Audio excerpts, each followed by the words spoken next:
into the vertical plane.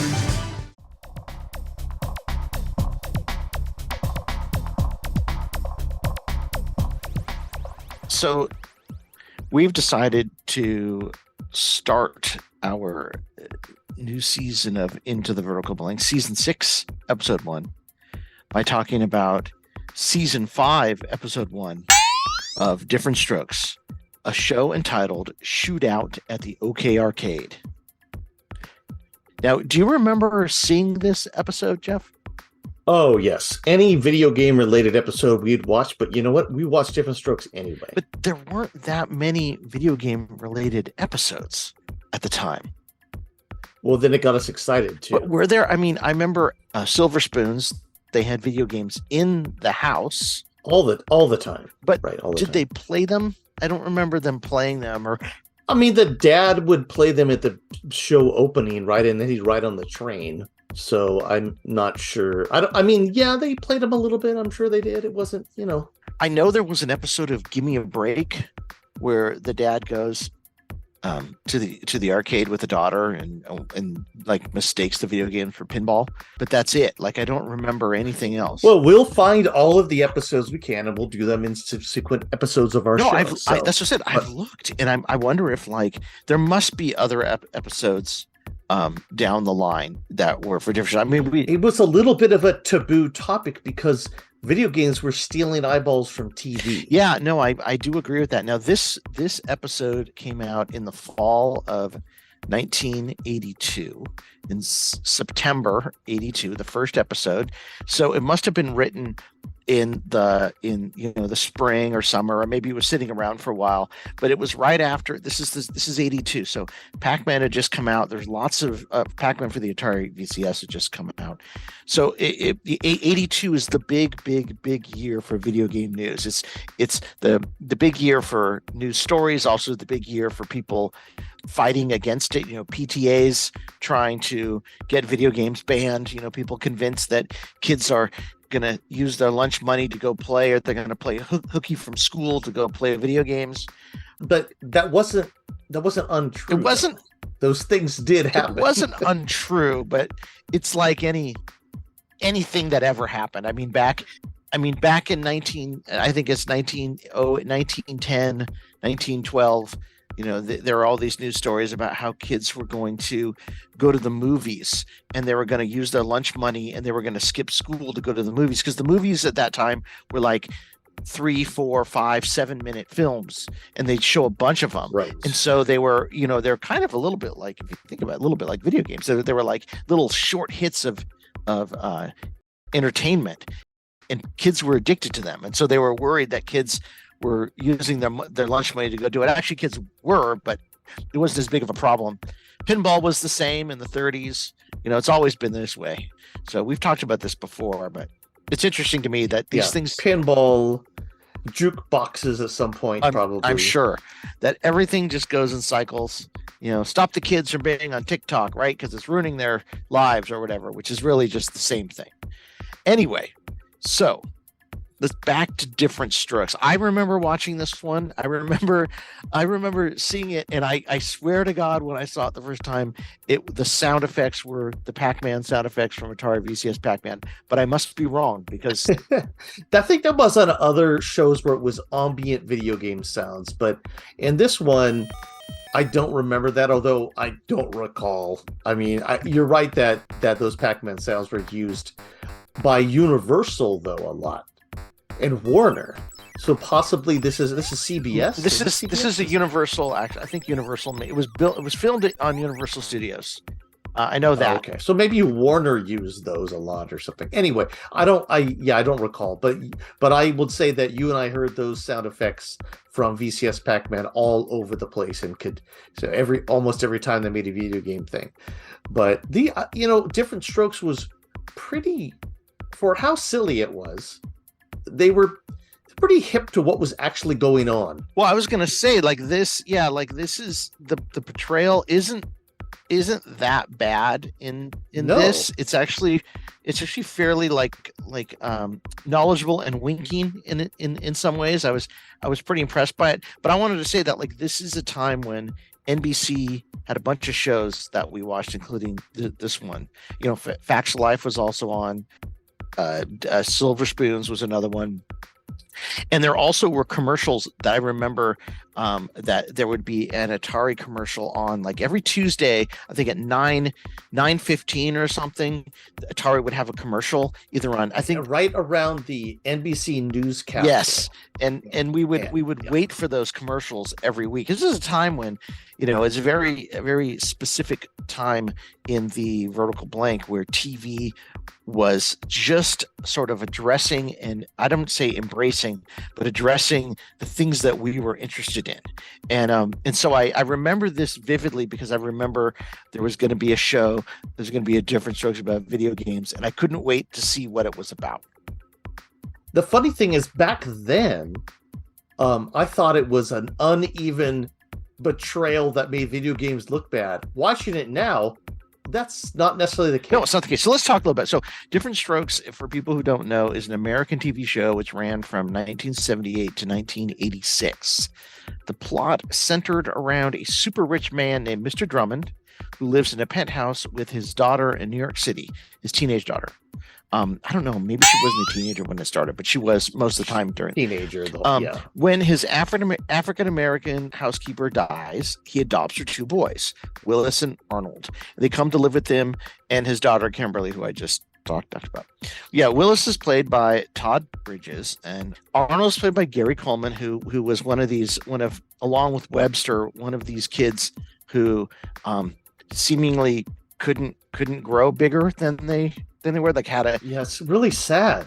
So what's interesting to me about this show is it's one of those dead parent shows, and it is a white savior, kind of like the white people are going to save the black kids. It was in its own way. I think it was trying to, you know, not be like racist. I think the idea at the time was like, white people can, if we just let white people see black kids and see how they're just like every other kid, like people will. Everything's going to be okay in the world or something, right? And yeah, they will embrace them in some way. You know, it was, but they had to kill off their parents. Yeah, they had to kill off the only adult that could tie them to their history and their family history. Right. So it was kind of weird in that way. It was a little strange. Now, actually, in this show, Dudley does have his normal parents, who is Arnold's friend. But anyway, okay. It's just this weird time when all these shows are coming on the air where like white people would adopt. So Arnold and Webster were two cuddly teddy bears that happened to be African American children who couldn't grow. Is there something weird about that? Yeah, no, it's very strange. I mean, at the time we even thought it was strange. I think the psychological like implications of that are anthropological are too much for us to even well beyond my comprehension as for this podcast, but still, it's a little odd. It's a little odd at that anyway, time. we enjoyed both shows. Yeah. We enjoyed both shows and we did. And we enjoyed both shows because we were like, hey, this is the way things are. You know, I mean, again, we grew up in the 70s, so everything bad that happened in the civil rights era, well, that was in black and white, and it had already been solved. Yeah, that was in black and white. That was in black and white. And the funny thing is that so there's going to be that big change between, and it has happened, from black and white to color. That's ancient history. And now, even now, from HD back to standard definition is ancient history. Yeah, it's ancient. And really, that's only been 10 years, really, anyway.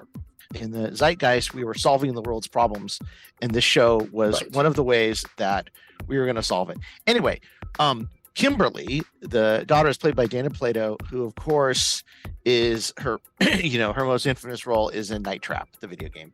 Yes. Like for every teenage boy, Kimberly was the adorable girl next door. Why can't we date a Kimberly? The show is responsible for spinning off Facts of Life, Silver Spoons, and We Got It Made with Jason Bateman, which only lasted 2 years, but some people say it's one of the best TV shows ever made, but it's really, really hard to find.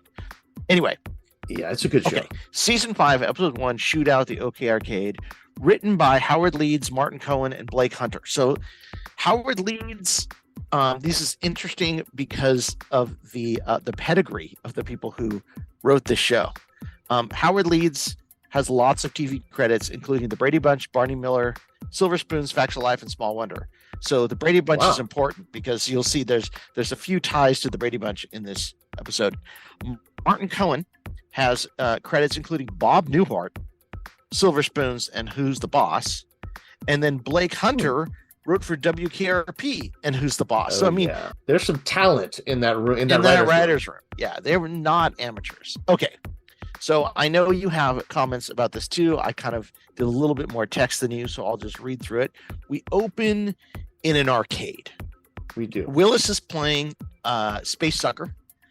It's Space Sucker. It's definitely a fake animated video game, but they did a pretty good job, like making it look a little bit like an actual video game. But you can tell there are times when it's not. Interesting that they were actually designing games that hadn't happened yet, because that is a full-on like side-scrolling game. I mean, there is one, Vanguard at this time, side-scrolling shooter with a boss. Okay, this is not something. So like these guys actually came up with what would be the next big video game thing. They did. Now what's funny though is you see like with Space Sucker, so from when Willis is playing it from the front, it's definitely a Space Sucker machine.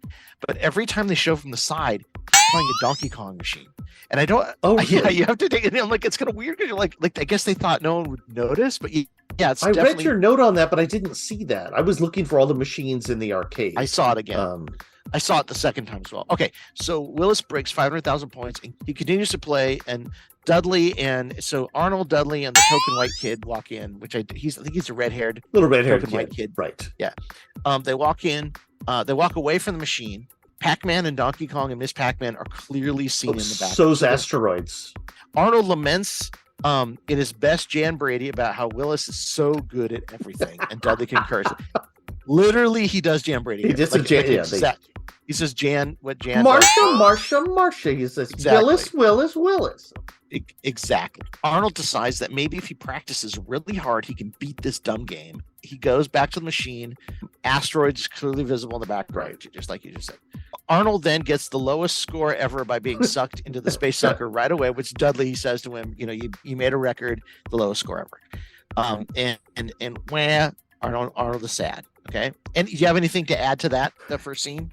Where they show a little bit of Space Sucker, and somehow Space Sucker remind me of something that would have been in the Fat Albert. So Fat Albert and the Cosby Kids, I don't remember them showing video games, but the animation that they had reminded me of when Fat Albert did. He did. So on the Fat Albert, he had this thing called the Brown Hornet. That's it, the Brown Hornet. That's what I was thinking of. His superhero. I was thinking of the So to me, it reminded me of something like that, like the Brown Hornet. Okay, so we go to the next scene. Mr. Drummond is making dinner. And they've emasculated him again. Yeah, but it's very bizarre because this is just obviously they had no idea what to do with him in this episode. So because usually he's off like bilking people for money or whatever he does. He's a real estate. He's basically Donald Trump. He's Donald Trump. He's like a real estate magnate who lives in a penthouse in New York City. Okay, so Dana Plato walks in, looking very 80s, and her and very Mr. very Molly Ringwald almost. Also dressed a little bit like an American Girl doll. Yeah, okay, so her and her dad talk about some stuff about him making food, which really is just weird, atrocious, weird. Okay, and then he burns the duck. Yes. Okay. Wait. He burns and they pull the duck out, and I'm like, Jeff, that's from our thing. Didn't we have that joke? We did, but we did it in 1981 or 1980. So yeah, we had. I mean, obviously we did that joke because in every other TV show ever, but we did that. We did a school play called "What Happens When Your Mom Isn't Home," and we had that exact same. At what point does he yell at her, "How would you like a sock with your walk?" There's at some point when he threatens violence at her. He says he pulls the duck out and she says something mean and he says, "How would you like a sock with your walk?" And it's like, what? I know, Jeff. He's got some violent tendencies. He does. There's something at the end that I noticed as well.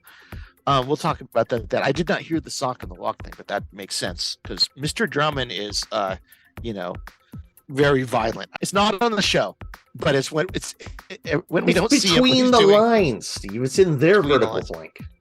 Okay, so Arnold and Willis walk in. They don't need the duck anyway because they ate dinner at the snack bar. What did they eat? Corn dogs. Oh, go on. Sorry. Corn dogs. They had corn dogs and chili dip. Yes. And I'm not sure what chili.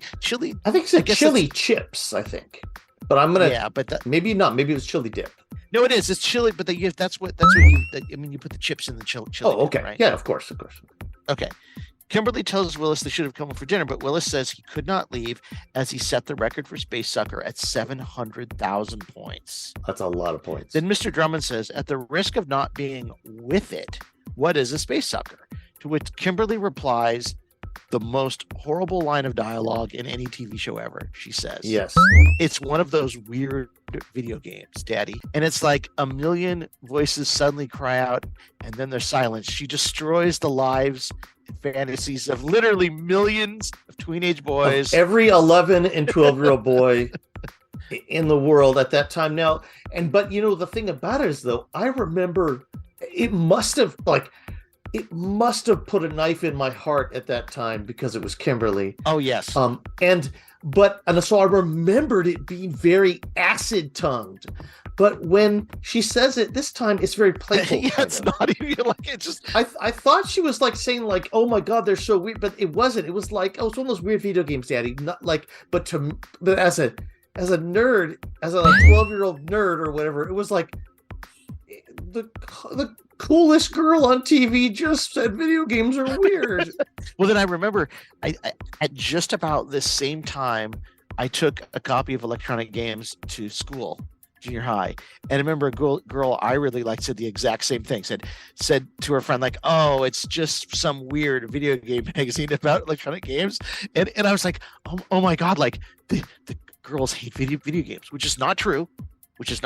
No, not true at all. It's just I don't want to assume that all girls hated video games. They didn't, but at the time, that's the information we had. I assumed that media might have had an undue influence on some people's perspectives of them. Yes, and parents and parents too. But there's two examples, and it did happen too. It is like, okay, so we were getting it from all sides. Yeah, we also didn't take a survey of all the girls. I know right now I know some from our class who had TAR 5200s and 2600. Yeah. Oh, great stuff. But at the time, we didn't survey them. All we knew was the coolest girl on TV and the coolest girl at our junior high school both thought video games were weird, and it was like a crushing blow. Yeah, it's a crushing blow. So anyway, Willis explains the game to Mr. Drummond. Kimberly asks Arnold how he does, and Arnold says, "I fell on my asteroid."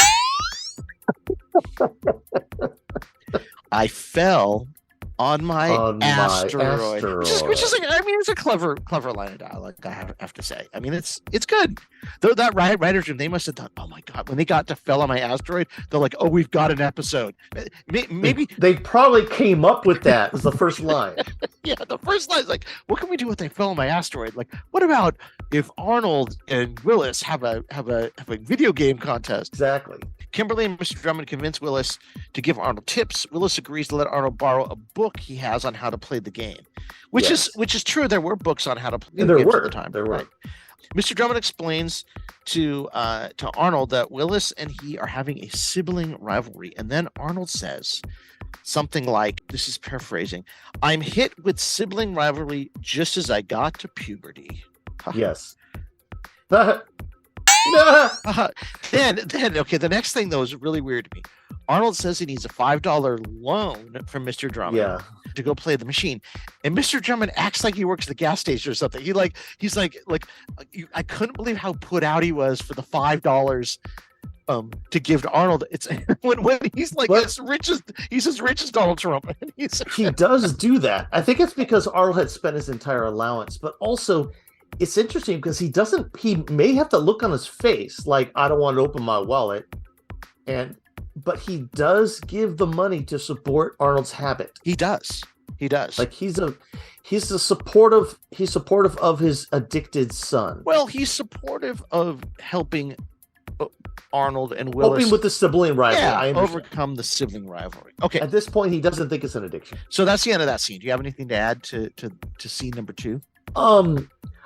I just thought that the interesting setup that they have through all of these. I watched a few more to see what happens in the kitchen at the beginning of every episode, and they do use that kitchen set a lot, and it is sort of the anchor. The comedy begins for the family in that kitchen, and there's a lot of little things like that walk and the knock and the little biting things that happen there. You're all, really? Like these writers did come from adult sitcoms and things like that. Anyway, Okay. So then they start the next thing. They're at the arcade the second time. Yeah. So next scene, Arnold and Dudley and the token white kid are in the arcade. Arnold has 300,000 points of Space Suckers. I'm not sure how much into his $5 he is. This is after 1 week of practice. Okay, 1 week of practice. So you would think that if it's 25, I mean, if he plays $1 a day, he's out of quarters by now, right? This might be his last quarter out of those. So he says it seems like the machines are a bit different in the arcade, but I think it's just filmed from a different angle. I noticed that they have 2 Space Sucker machines in the arcade. Well, there's more that's visible. Yes, there's more arcade games. More that's new angle. Yeah, it's a new angle that they come in. So anyway, Arnold gets 300,000 points, and then Willis arrives with his crew. Oh my God, Willis's crew is hilarious. So Willis tells Arnold to move aside, and this is the best part. This scene of next scene should be an NFT or something. Okay, Willis goes to play the game, and it is the worst pretend video game playing ever committed to videotape. I mean, you could just tell, like, he's not you. There's no machine. I mean, the machine's there. There's nothing turned on. Yeah, there's nothing. But when Arnold is anyway, we'll get to it. No, there were 2 Space Sucker machines in the arcade. It's possible they just used both at different angles to change it up.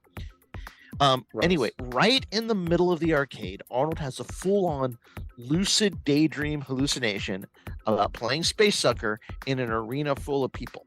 It's very similar to the Bobby Brady trick shot. Literally the same daydream as Bobby Brady had in the Pool Shark episode, which is season 5, episode 21, The Hustler. It's one of almost the last episodes.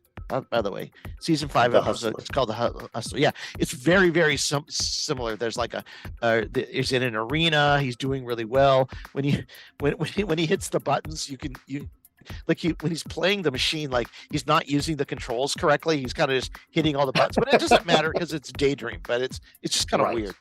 Anyway, in the daydream, Space Suckers have Willis's head. Arnold plays the game by pounding the buttons as much as possible. He dreams of beating Willis. The crowd cheers wildly.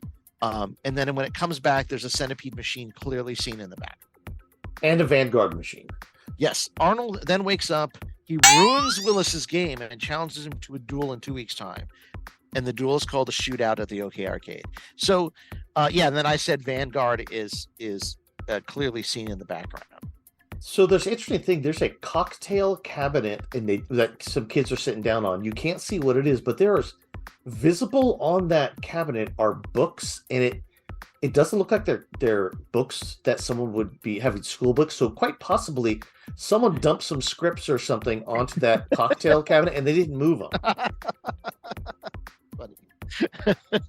And then did they keep them around from scene to scene just for continuity? I know that. So that cocktail cabinet shows up later too, but it's hard. You don't know what it is, and it looks to me like there's a in the arcade at this in 1982. Was there a track and field machine yet? I don't think there was. I don't know, because there's a machine that I couldn't tell what it was, but it has those vertical and horizontal stripes, the red and blue stripes that looked like track and field.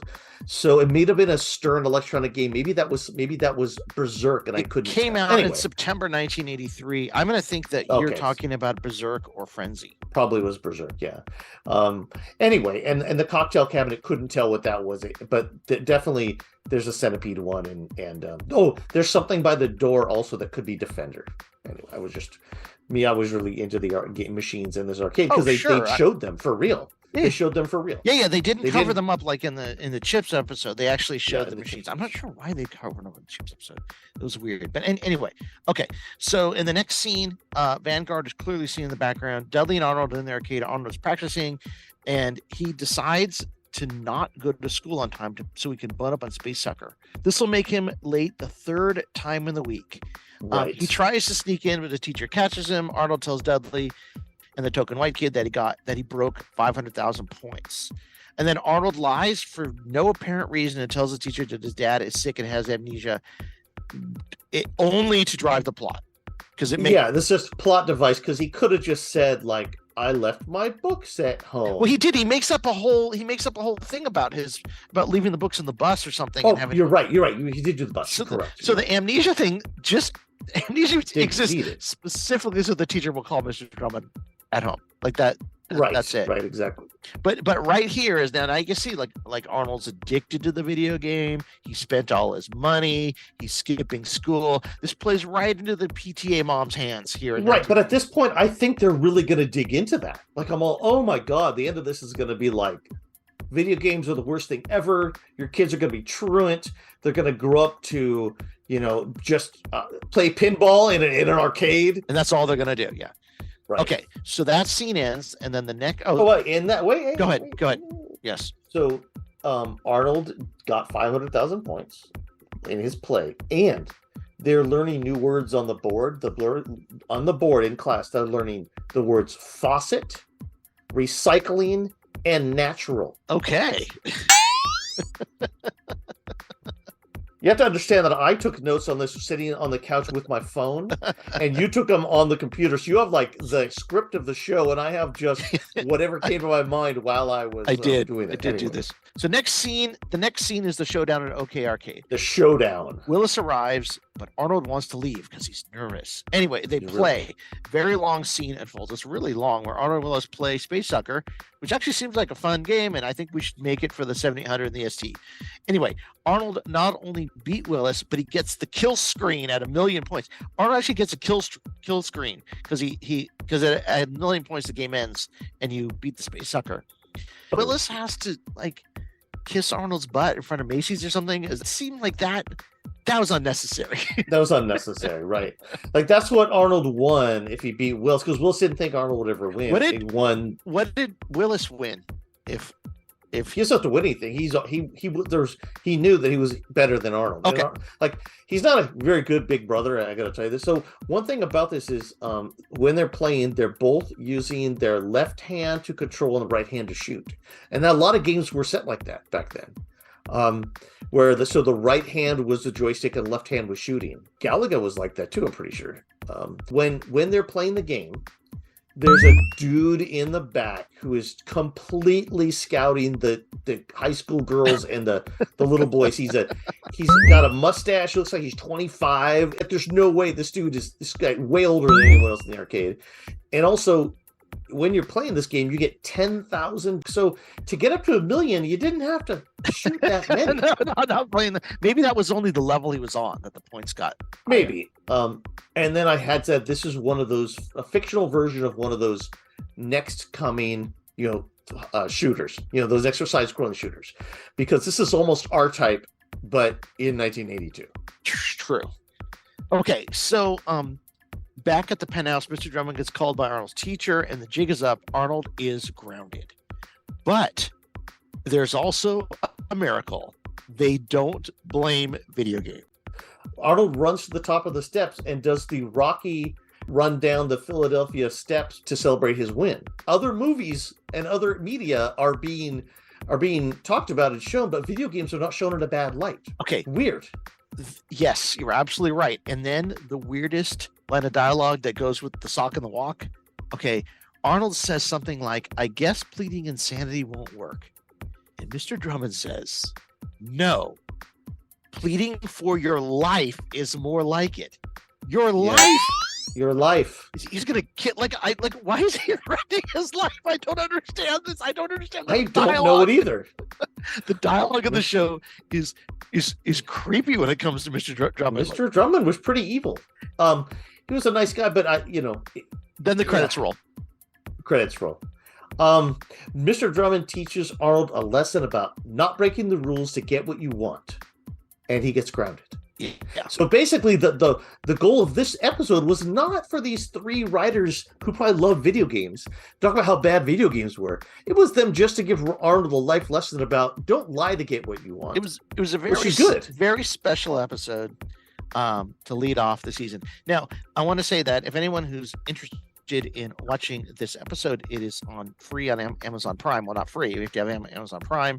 It might be on free V2, which is Amazon's free channel. You can watch that. Also, I would say, like you said, Jeff, don't miss some of the other episodes to see how they kind of match up to the scenes in the kitchen.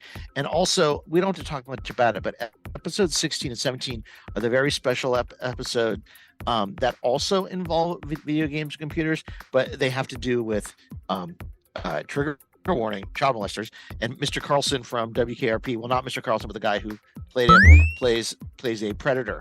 But what's interesting is in those episodes, he uses toys and video games, electronic games, and computer games to lure the kids in. Yes. And what I thought was kind of interesting about those episodes, is that like it's kind of like they were profiling adults who have video games and toys and stuff as people who are trying to lure kids, in trying to groom kids. And if that was true now, like half of Comic-Con would be arrested for pre-crime if this was Minority Report. So the point is like at the time though, I think those episodes, even though they were kind of weird, they actually did a lot of good. Like there were a lot of things in those that you could look at and go, oh yeah, that's probably true. Like they kind of covered all the bases of. They covered lots of stuff like bulimia and all kinds of stuff. A lot of very special episodes on the different strokes. But they were all handled pretty well. Like it's not a bad show at all. It was good. We watched all the time. We were not wrong for enjoying it when we were 12 years old. Yeah, it's a good show. I liked this episode too. It was not a chore to watch this episode and take notes about it. It was kind of fun. Yeah. I don't like video games are used in 16 and 17 in a different way to show what a child predator might use to lure kids in. Yeah. But he used other things too. So it wasn't just video games. No, and and he owns a bike store stuff. But I think that was where like video games are kind of had, that's where they made up for the first episode by showing how they could be used against kids in these episodes. And also because the writer from WKRP probably helped write that episode. Yeah. He probably helped to get Herb, or is it Herb? But what's his name? Mr. Carlson. Mr. Carlson. But Jeff, one more thing, and this is what I want you to make sure you don't do today as we're wrapping up, Jeff. Don't fall on your asteroid. I will not fall on my asteroid, Steve. Sorry. Next time I go to your house, Steve, don't threaten me with a sock in the walk. I will not threaten you with a sock in the walk.